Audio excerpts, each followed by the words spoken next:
Bahkan salah seorang bocil Wahabi ya, YouTuber Wahabi yang sudah terkenal, yaitu si Safas Fresh yang pernah.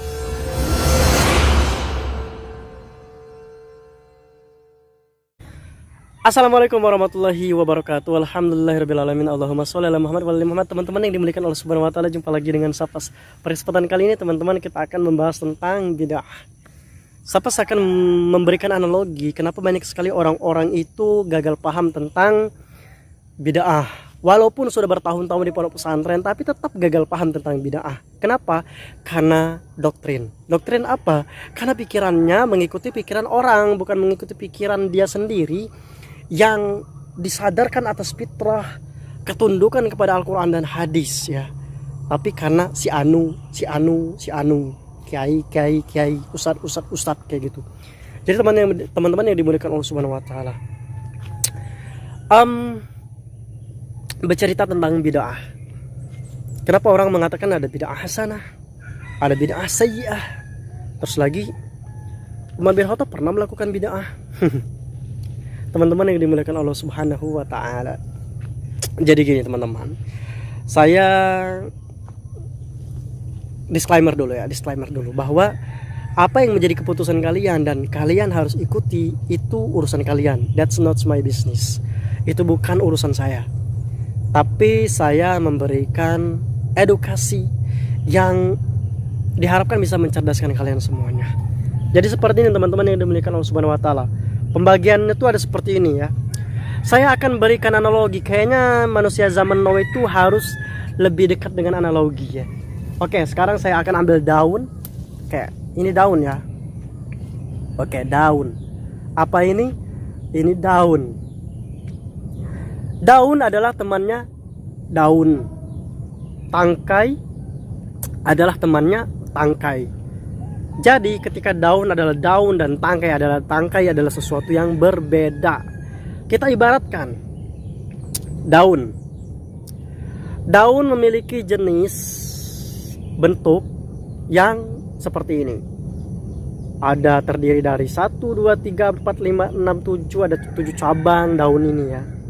Nanti kalian akan masuk ke pemikiran saya. Masuk aja ya, masuk. Ada 7 cabang.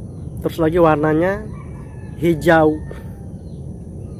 Di tengah daun ini ada garis-garis. Diibaratkan kalau rumah tuh kerangka gitu ya, yang menguatkan daun ini. Oke. Lalu di bawahnya ada tangkai ini teman-teman. Tangkai berwarna merah-merah kemudah-mudahan gitu ya. Terus panjang ya. Panjang dengan struktur yang lembut. Ada glazes-glazesnya. Kalau bahasa kimianya ada glazes tuh mengkilap kayak gitu. Nah, tangkai dan daun ini teman-teman, ini memiliki struktur yang berbeda dan bentuk yang berbeda serta jalan yang berbeda, tapi mereka nyatu. Paham gak maksudnya? Oke, saya akan jelaskan di sini. Terkait tentang bid'ah, teman-teman yang dimuliakan Allah Subhanahu wa taala.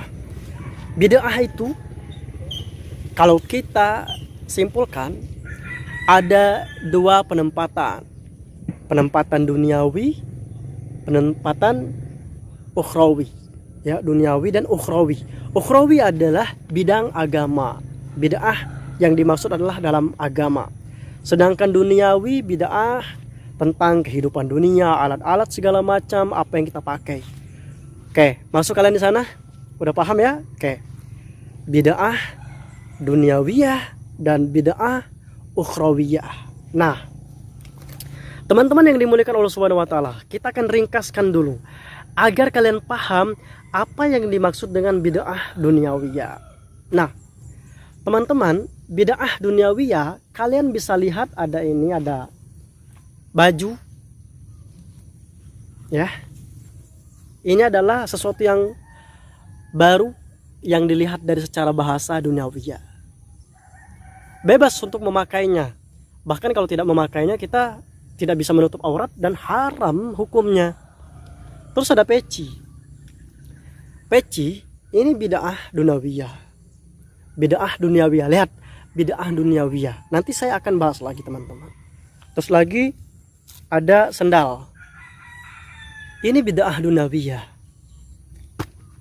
Apakah ini baik semuanya? Baik. Terbagilah dengan sayyi'ah dan hasanah. Paham kalian? Paham ya dari sana. Terus ada lagi, itu secara benda teman-teman, secara benda.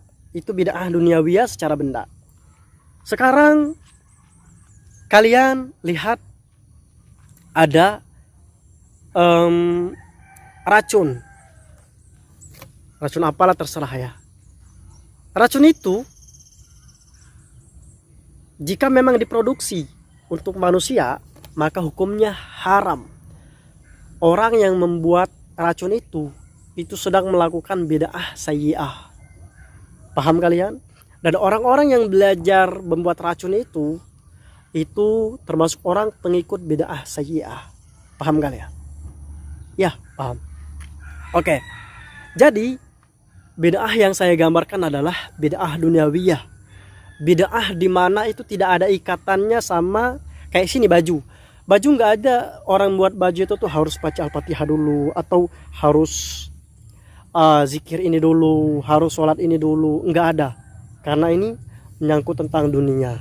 Nah sekarang kita masuk ke bid'ah ukhrawiyah.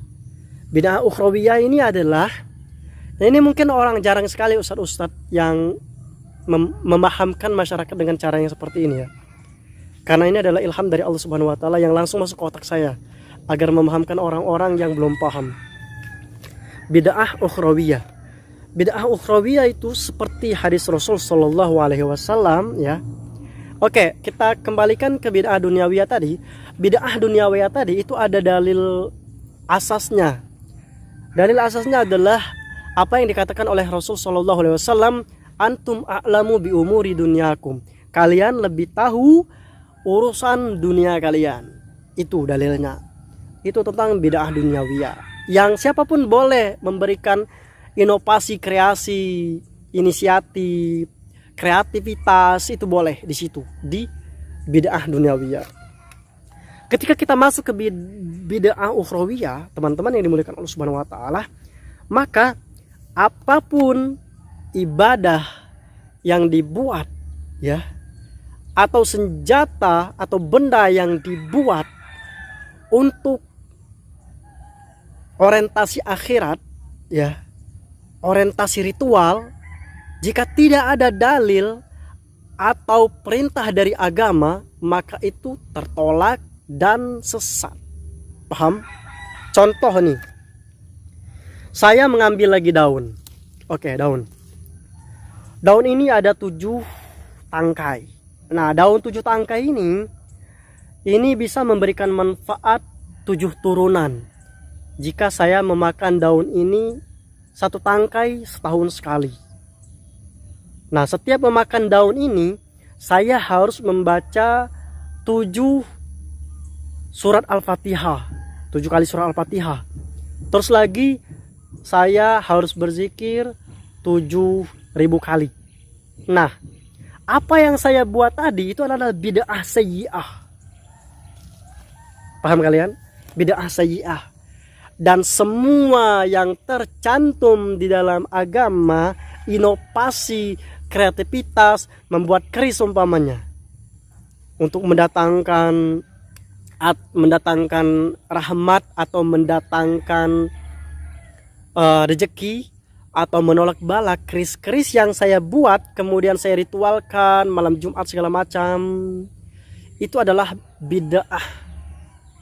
Bahkan terjun jauh-jauh masuk kepada kesyirikan dan lebih-lebih masuk pada dalam kekufuran, teman-teman yang dimuliakan Allah Subhanahu wa taala. Oke, ketika ada yang bertanya gini, lah Umar bin Khattab kan pernah membuat bid'ah sholat tarawih. Teman-teman yang dimuliakan Allah Subhanahu wa taala, pahami dulu konteksnya, pahami dulu sejarahnya, pahami dulu, lalu kalian bisa pikirkan dengan sebuah analisa yang tepat. Jadi Umar bin Khattab radhiyallahu an itu hanya melihat kemudian memilih, bukan membuat. Umar bin Khattab radhiyallahu an hanya melihat kemudian memilih. Kenapa bisa dikatakan seperti itu?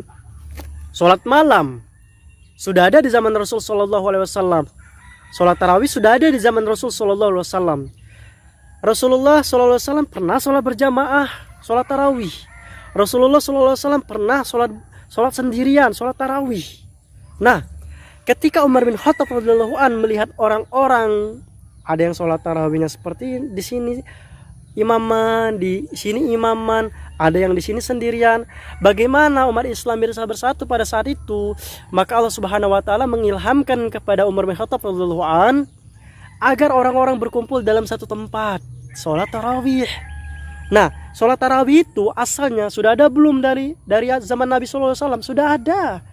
Makanya ketika Rasul Sallallahu Alaihi Wasallam wafat, tidak ada satupun para sahabat Nabi Sallallahu Alaihi Wasallam mengadakan ritual baru. Tidak ada. Yang ada mereka memilih. Ini kan ada yang sendirian, ada yang bareng-bareng. Ayolah kita bareng-bareng aja, pilih yang bareng-bareng semuanya biar satu. Kayak gitu yang dilakukan oleh Umar bin Khattab radhiyallahu an. Jangan salah, ketika ada kata Umar bin Khattab mengatakan ni'mah bid'ah hadhihi. Nah, pemilihan itu yang dimaksud oleh Umar bin Khattab radhiyallahu an, yang menetapkan mengumpulkan orang-orang menjadi satu, itu yang disebutnya itu bid'ah itu. Bukan amalannya, teman-teman yang dimuliakan Allah Subhanahu wa taala. Apa tadi? Bukan amalannya, tapi pengumpulan, pemilihan yang sudah ada di zaman Nabi Shallallahu Alaihi Wasallam. Jadi simpel sekali sih. Contohnya seperti ini. Seumpamanya saya tinggal di sebuah tempat nih. Taruhlah kita tinggal di sebuah tempat atau perkomplekan, komplek yang ketika masuk gerbang tidak salam kepada penjaga penjaga gate-nya, penjaga gerbangnya gitu. Ketika berpapasan tidak salam. Padahal Rasul Shallallahu Alaihi Wasallam bersabda, ala adullukum ala syai'in idza fa'altumuhu tahabbtum. Rasul Shallallahu Alaihi Wasallam itu senantiasa mengajarkan ketika bertemu dengan orang-orang itu bersalaman, saling salam gitu. Assalamualaikum gitu. Itu ditebarkan salamnya, afsus salam fima bainakum. Sebarkan salam, ditebarkan gitu. Nah, ketika saya berada di komplek tadi yang tidak salam, ketika ketemu cuek aja, kemudian saya mengadakan pilihan nih, memilih mereka tidak salam atau memilih mereka melaksanakan yang dilakukan oleh Rasul Shallallahu Alaihi Wasallam. Saya pilih, ayolah semua satu komplek kita kalau bertemu sesama kita mengucapkan salam, saling sapa. Nah, itu yang dimaksud oleh Umar bin Khattab radhiyallahu an. Dasar bahannya sudah ada dari Rasul Shallallahu Alaihi Wasallam. Bentuknya sudah ada dari Rasul Shallallahu Alaihi Wasallam. Nah, memilihnya karena ada dua pilihan. Itu yang dilakukan oleh Umar bin Khattab radhiyallahu an. Bukan Umar bin Khattab membuat sholat. Parah banget kalau Umar bin Khattab membuat sholat. Parah banget, dan gak mungkin, karena Umar bin Khattab radhiyallahu an, apapun yang dilakukan oleh Umar bin Khattab radhiyallahu an sesuai dengan hadis Nabi Shallallahu Alaihi Wasallam, sunnah khulafaur rasyidin. Apa yang dilakukan oleh mereka, ijtihad mereka para sahabat Nabi Shallallahu Alaihi Wasallam, itu adalah sunnah khulafaur rasyidin, dan itu termasuk perintah Nabi Shallallahu Alaihi Wasallam untuk mengerjakannya. Jadi teman-teman, sangat simpel sekali untuk memahami bid'ah itu, nggak usah terlalu ribet, harus pakai ini pakai itu. Apapun ibadah, ritual-ritual yang tidak ada di zaman Nabi, ya, sesuatu yang tidak mengikuti contohnya dari Nabi, udah bid'ah itu. Udah. Kalian tuh jangan terlalu banyak terlalu banyak literasi, akan tetapi literasi itu malah menenggelamkan kalian sendiri ke dalam bid'ah itu sendiri. Oke teman-teman, kita cukupkan sampai di sini. Kita ketemu di video selanjutnya. Assalamualaikum warahmatullahi wabarakatuh. Teman-teman, jangan lupa dukung channel ini dengan cara subscribe dan nyalakan notifikasi. Terima kasih. Dumtum bi khair.